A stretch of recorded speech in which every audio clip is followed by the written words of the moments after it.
Any kind of a military action cannot really remove whatever the nuclear expertise a country has. And of course, in the case of Iran, as we all know, what had happened was the top nuclear scientists have also been killed. But Yeah, the program, the people who are involved in a program will be much more larger in number. So the yeah. nuclear expertise you cannot really erase.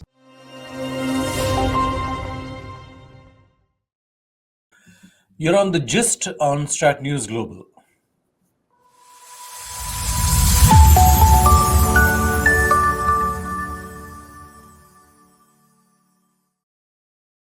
I'm Surya Gangadharan. Welcome. Today, we're going to look at the role of international agencies like the IAEA, the International Atomic Energy Agency, in the entire scenario leading up to the US strike on Iran's nuclear facilities. My guest is Ambassador Swaminathan.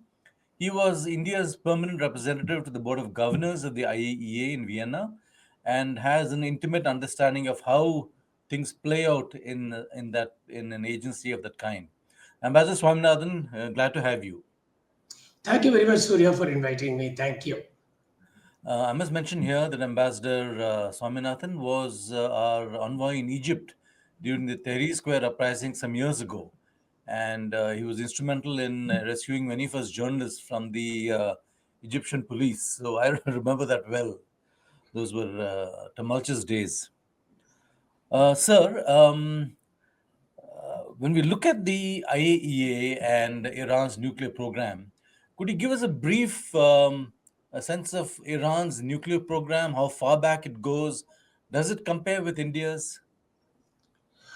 In terms of program, I would say India is the first Asian country to have started a nuclear program way back. In fact, Tata Institute of Fundamental Research was started in 1945. That was even before our independence. And our Atomic Energy Commission was established within a year of our independence, 1948.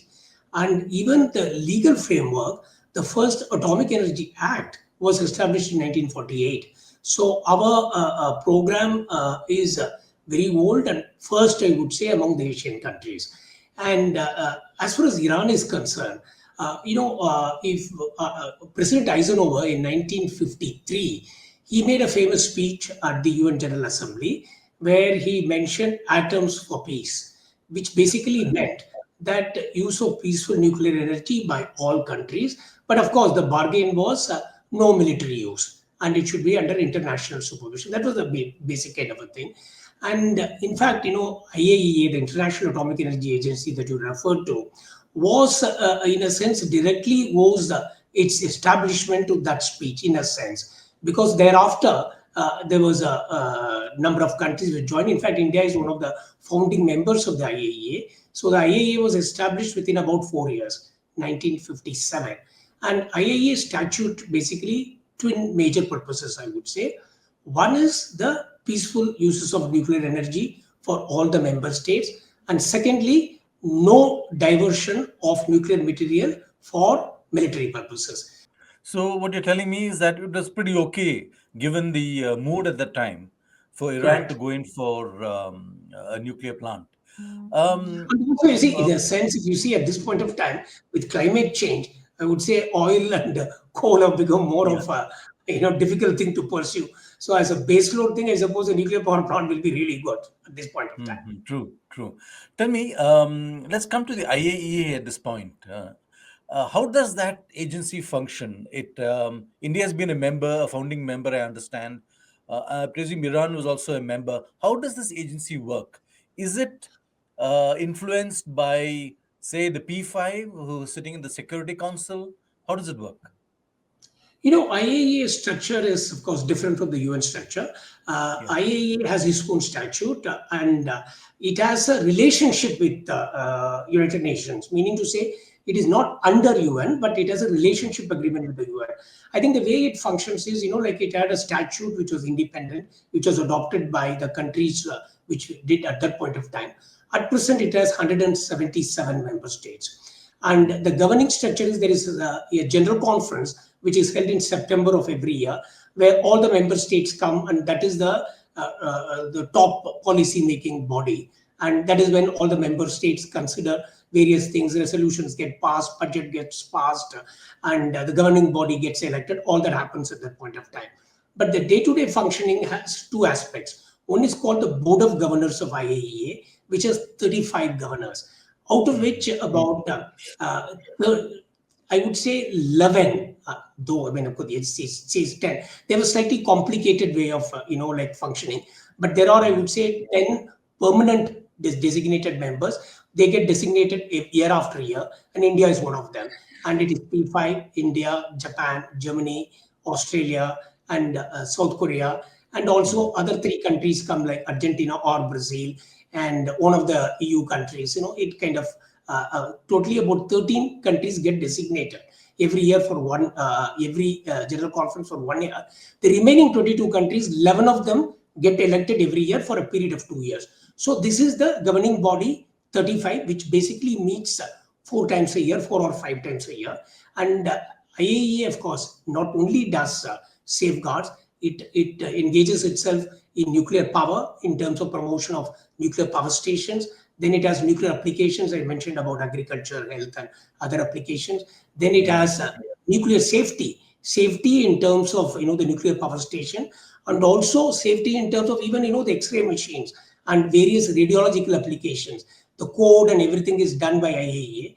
Then it also fosters technical cooperation among the countries which are members. And then there is also nuclear security, in terms of the physical protection of the material. So in IAEA parlance, in English we combine safety, security, and safeguards in one breath. They are interchangeable. But in IAEA parlance, they have a distinct meaning: safety, security, safeguards. Safeguards is the inspection in terms of the material not getting diverted. Safety is the safety aspect. Security is the physical protection of the material.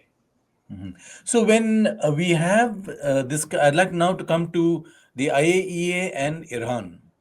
Some of the questions being raised in various quarters is that the IAEA is too deeply influenced by the P5, and in that sense, perhaps Iran has been unfairly treated. What is your reading? In any body, I would say that the kind of members who pay the most and who would probably have a dominant influence can sway the way that things go. I mean, that happens in most organizations, which I would say. But having said that, IAEA as an international organization is an objective organization in the sense that as objective as it can get in every situation. And if you see that more divisive issues will be such political issues like DPRK, which was in 1993 and 2003, and Iran for quite some time. These are all and Iraq, if you remember at that point of time when the invasion in Iraq took place. Before that also there were a lot of resolutions that went from. Incidentally, one more thing, in IAEA what happens is, if IAEA were to find any particular country in terms of non-compliance of its safeguards obligations, then IAEA has a mandate, meaning IAEA Board of Governors has a mandate to refer the matter to the UN Security Council directly. And the UN Security Council takes cognizance of it, and mostly it is considered under the Chapter 7 of the United Nations. And then there are generally binding kind of decisions which are made at that point of time. This is the kind of relationship that IAEA has. So the fact that there are 35 countries or the Board of Governors, naturally there is a certain, every country has its own viewpoint. For instance, in the case of the last resolution which was adopted in June 2025, there were 19 countries which voted for it, and 11 abstained, including us. We abstained as well. And 3 countries opposed the resolution, and it was Russia, China, and Burkina Faso. So such issues generally get voted upon, and majority prevails. So in this case, it happened to be 19. So the resolution got adopted. So would you say Iran, the IAEA found that Iran was not in compliance, or they found something that was wrong, which and there was no satisfactory explanation from the Iranians? We'll probably talk about it later also in detail about JCPoA. Like in 2015, Iran had agreed for under this joint comprehensive program of action is a lot of limitations under JCPoA it had agreed. And then the bargain was sanctions relief for Iran. And starting 2015, IAEA had started applying safeguards under the JCPoA, which is much more than what Iran or any other country is required to do under NPT-related comprehensive safeguards agreement. So that's what Iran did. But then what had happened was 2018, when US withdrew from the JCPoA, and the US again started implementing, imposing sanctions on Iran. So Iran started withdrawing from its JCPoA obligations.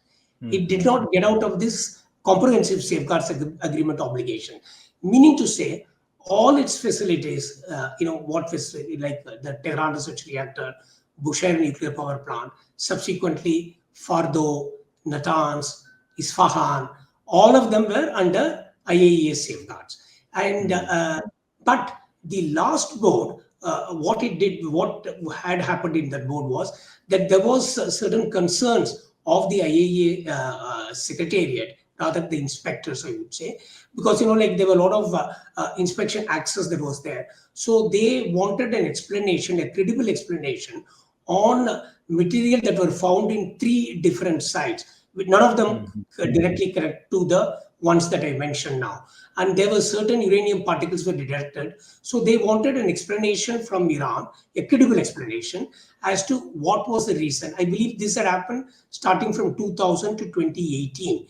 And as per IAEA inspectors, they did not have a clear explanation. And again, what had happened was, after Iran left JCPoA, it also came out of what is called additional protocol. What happens is, the Parliament, there is this comprehensive safeguards agreement, and thereafter many countries signed additional protocol. As far as Iran is concerned, it signed the additional protocol but didn't ratify it.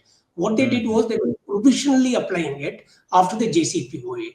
And once the US withdrew from JCPoA, they suspended their IAEA access under additional protocol. So they removed some cameras. So from IAEA's point of view, there was a certain difficulties that they started facing in terms of being able to confidently say that there was no diversion of material. But again, as I mentioned, that these pertain to 3 particular sites which were closed some time ago, but there were a past program which was not informed to IAEA, which was not declared to IAEA, which should have been declared to IAEA, and therefore IAEA found Iran in non-compliance. What IAEA did not find in terms of non-compliance is, say for example, you would have seen in the media also, there was about 400 kilograms or so of enriched uranium of 60%, which actually is which is stored by Iran and which is actually inspected by IAEA,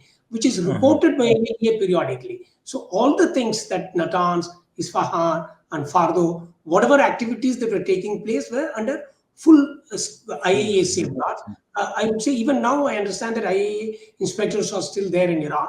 And I suppose, in fact, yesterday there was an emergency Board of Governors meeting of IAEA, where the IAEA Director General had also mentioned about, one of the concern was also the safety aspects. But the other thing also was, he said that he was saying that nuclear facilities should not be subjected to military kind of an attack, because it has its own radiological consequences. So that was the thing which was cautioned. And then he also said that it is also important for IAEA to continue to be sure that whatever material, say for example, this 400 kilograms of 60% enriched uranium, that they are continue to be safeguarded. So he was suggesting that there has to be an early kind of stoppage of this attack, which I think fortunately has happened today. So I suppose things hopefully will go back to normal. So these reports, one keeps reading about alarming kind of reports that Iran has enriched uranium to up to 60% and could even do it up to 80%. What is what are you telling me here? That 60% is perfectly allowed, perfectly legal? You see, let me put it this way. Under NPT, even under whatever obligation that Iran has with IAEA or any country for that matter, which is under NPT, which has a similar kind of agreement, it doesn't say that what should be the level of enrichment where it should stop. What it Okay. says is that you are not supposed to divert whatever that you are producing to military purposes. But you see, in the Okay. case of Iran, what was the concern was, for example, Iran, as I mentioned, that the Tehran reactor has 19.75% enriched uranium. I believe the requirement of that particular facility is perhaps about 20 kg or so every year. And whereas, as I mentioned, Bushehr, the entire nuclear fuel supply is taken care of by Iran, Russians. sorry, by Russia.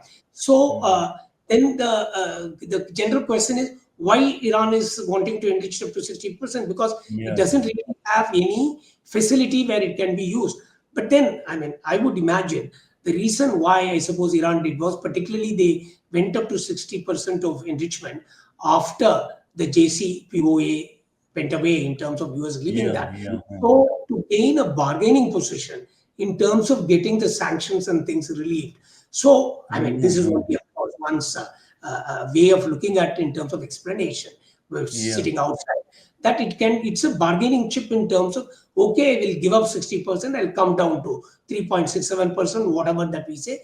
And in turn, I need to get all the sanctions released. I suppose Okay. that may have been the motivation. Okay. So that was a bargaining lever for the Iranians. Tell me, in the current situation, Iranians has been bombed. I mean, this is a more political sphere we're entering. Uh, Iran's facilities have been bombed. They've been shown up to be, I mean, whatever the damage and all that, we don't know what the extent of damage is. But where does that leave Iran now in terms of its nuclear obligations and so on? There are two, three aspects I would say. One is, of course, there are, like the satellite images of Fardo. Fardo is where I think the 60% enrichment was primarily happening. And the Yeah. other place where it was happening also was Natanz. And in fact, as it happened in one of the TV programs, I saw a picture of, like satellite imagery of Fardo. There were three holes visible in that. Yeah. So Yeah. it's like this bunker buster, that is this massive ordnance penetrator. Whether it did the job completely is something which, of course, We don't you know. US had already mentioned that the job was done. But then there are certain other speculations which come now, whether it really went so deep to be able to, because the entrance portion is covered. Did it eventually do that? And also the other question also is whether the material which was kept there, was it removed or it continues to be there. Like all these Yeah. are questions which are somewhat unresolved at this point of time, I would say. Yeah. That's one aspect. The other aspect is, you see, like any kind of a military action cannot really remove whatever the nuclear expertise a country has. And of course, in the case of Iran, as we all know, what had happened was the top nuclear scientists have also been killed. But Yeah. the program, the people who are involved in a program will be much more larger in number. So the Yeah. nuclear expertise you cannot really erase. Say, for example, what do you need for centrifuge? I mean, if you were to kind of logically look at it, you need to have the proper design, and you to have a machine to be able to assemble it properly, and then you should have the technology to operate it. So all Yeah. that Iran had done it for the last so many years, 15, 20 years. Mhm. So that is something which would still be there. And that is something which can be done again. I mean, like, so therefore, it's very important that there should be discussions and there should be certain understanding from all concerned, so that how we proceed further used in a diplomatic fashion. Mhm. So now I want you to put on your diplomat's hat and look at that situation that we now have. The US has struck Iran, Iran has struck back. There's some talk about some kind of a ceasefire and all that coming in. What would you see as the best case scenario to emerge from all this? Till yesterday, of course, as we all know, that the US attacked the three nuclear facilities in Iran. And the immediate retaliation of Iran was to hit back Tel Aviv and Haifa in terms of their own missiles. And thereafter, there was nearly about 24 hours or even probably 28, 30 hours gap. What will be retaliation of Iran? What would you do? There are various options. Will they be Mm. impacting on the US bases, which is there in many places in Gulf? It has in Bahrain, it has its Fifth Fleet, it has this the Central Command operation in Qatar. It has UAE. It has in Kuwait. It has in Iraq. So there are about 40 to 50,000 US troops. So that was another danger in terms of the red line if it were to attack, and if any casualties for US were to happen, that was another. Yeah. Then there was also speculation in terms of will there be Iran will be hitting the oil installations of the other countries. Then the other thing was, will Strait of Hormuz will be closed. Then there was things like, will Iran withdraw from NPT? But Yeah. none of these things happened Yeah. as the Yeah. way it developed. And the way that it seems to be at this point of time, in 2020, if you recall, Qasem Soleimani was assassinated. Yeah. And at that point of time, the reaction of Iran, meaning the retaliation of Iran, was confined in terms of notifying the US beforehand and Yeah. attacking two of their stations, and which did not result in casualty. And this seems to be a similar textbook case this time. Absolutely. Similar Yeah. things Yeah. happen now. And the number of, I think they probably fired 17 missiles or something, which I heard that it is equivalent to the same number of missiles that US did on Iran. And I believe that 16 were intercepted, and one was, but they didn't result any casualty as such. So the thing at this point of time seems to be, yes, Iran has retaliated from its point of view, from its domestic point of view. And as far as the US is concerned, it has not led to any casualty. And 2020 has happened in Trump 1.0. And now Yeah. it is Yeah. happening in Trump 2.0. So the 2.0. same kind of a thing what President Trump decided, I think he's going down the same path in terms of, as you know, that he announced ceasefire 6 hours, 12 hours, and immediate after that, of course, there was immediate exchange of fire. There was there was some more messages that were sent by Yeah. Iran Yeah. to. So at this point of it seems that things are quietening down, as one can say under the circumstances, if you can say quietening down. So that's Yeah. happening now. So hopefully there will not be further conflagration, because you see, a conflagration is not in benefit to Anybody's interest. anybody, including Iran. It is not Yeah. for Iran's benefit. It is certainly not in the face of region. It is not for India. It is not for anybody for that matter. So to that way, one is somewhat happy that this has happened at this stage, and the hope is that it will continue. So just to sum up, sir. And one more thing, see, the thing is, Yeah. what will be the thing that will happen now? As you may recall, Iran and US had 5 rounds of discussions in both in Oman as well as in Italy. And the 5th round was supposed to happen on the 15th, last Sunday, if I remember right, Yeah. the Sunday before, and but did not take place. And before that, there was a written proposal that went from US to Iran.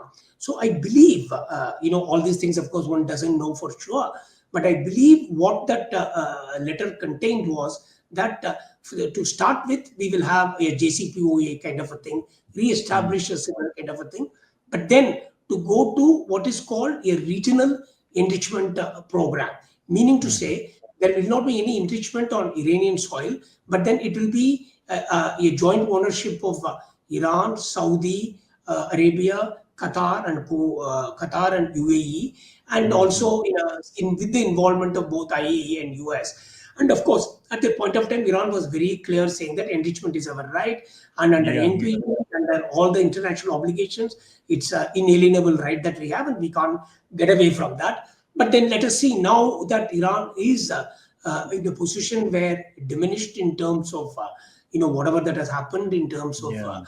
particularly, I would say 50% of I understand their missile capacity has been diminished, and their air defense seems to have been completely compromised. So I suppose there is a stage where again it remains of 1988 Iran-Iraq war. At that time, Ayatollah Khomeini was there, and he originally the idea was to continue to extend the war, but then he said that I'm drinking my chalice of poison because my country has to kind of continue together, Yeah. internal cohesion, and to keep my country intact, I have to do it. Probably something like that is happening now. So we'll have to wait and see how the final scenario plays out. Clearly, there are some questions about Iran's conduct in terms of its uranium and its nuclear ambitions. And given the fact that Israel is the only power there with a bomb in the basement, perhaps the Iranians are justified in questioning the current nuclear order. But anyway, that's something for the strategists and others to decide. Ambassador Swaminathan, sir, thank you for that explanation and that perspective on this entire IAEA Iran thing and how it plays out. Let's see going forward how this develops. Thank you very much. No, thank you very much, Surya. It has been a great pleasure to again meet with you and discuss this very important issue. Thank you very much. Thank you, sir. Good to have you. That's all we have for you on this broadcast. Do subscribe to our YouTube channel, follow us on social media. Thank you very much.